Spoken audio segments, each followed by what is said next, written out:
салому дуруд бинандагони гиромӣ, нашри хабарии канали ҳамовоз аст. Ин лаҳзаҳо манзуратон, бо шумо ҳастам ман Далери Бодулозода.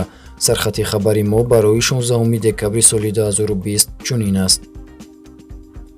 Рустами Эмомалӣ аз нав ба вазифаи президенти Федератсияи футболи Тоҷикистон интихоб шуданд. Пажӯҳишгари тоҷик Беҳрӯз Табаров ҷоизаи озмуни умумии Россиягии Умник 2020-ро ба даст овард. ҳукумати Япония барои пешгирӣ ва мубориза бо COVID-19 ба Тоҷикистон кӯмаки башардӯстона мерасонад. дӯстони гиромӣ, шурӯъ мекунем аз хушхабар. дар Тоҷикистон коҳиши ҳолати сироятёбӣ аз коронавирус ба қайд гирифта шудааст. таи як ҳафтаи охир дар вилояти Суғд ягон нафар ба бемории коронавирус ё пневмония бистарӣ нашудааст. хабар медиҳад Спутник бо истинод ба хадамоти назорати давлатию санитарии эпидемиологии минтақа. тибқи иттилои расмии ҳафтаи гузашта дар вилояти Суғд тақрибан 600 нафар барои ташхиси коронавирус санҷида шуданд. ба гуфтаи роҳбари хадамоти назорати давлатии санитарию эпидемиологии вилояти Суғд Абдумавлон Абдуллозода, ягон сокини ин минтақа бо бемории коронавирус ё пневмония бистарӣ нашудааст.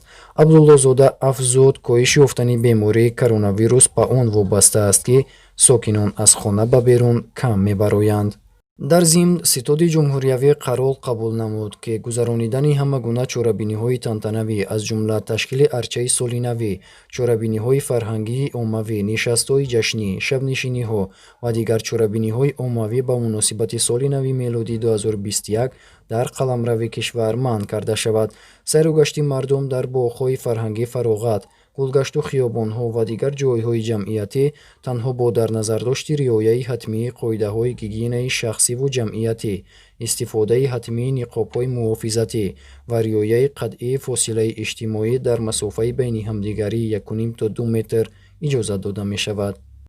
Рустами Эмомалӣ аз нав ба вазифаи президенти Федератсияи футболи Тоҷикистон интихоб шуданд.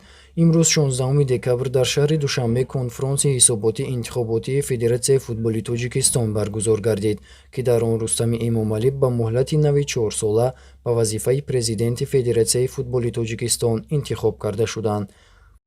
пажӯҳишгари тоҷик Беҳрӯз Табаров ҷоизаи озмуни умумии Россиягии Умник 2020-ро ба даст овард.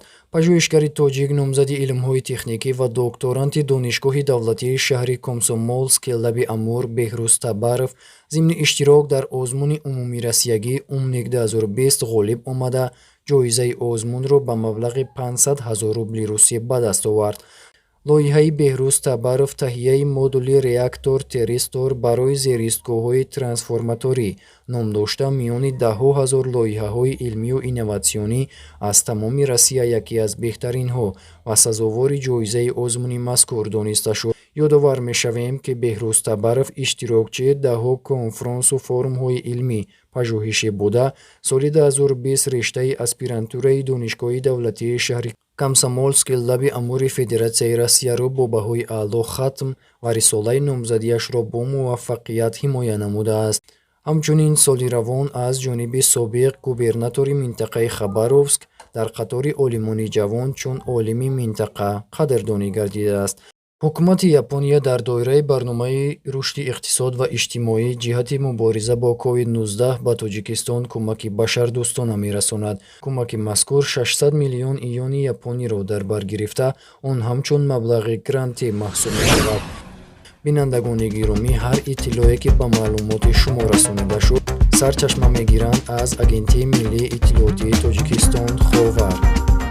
ба канали мо обуна шавед ва аз хабару воқеаҳои охири кишвар огаҳӣ пайдо кунед.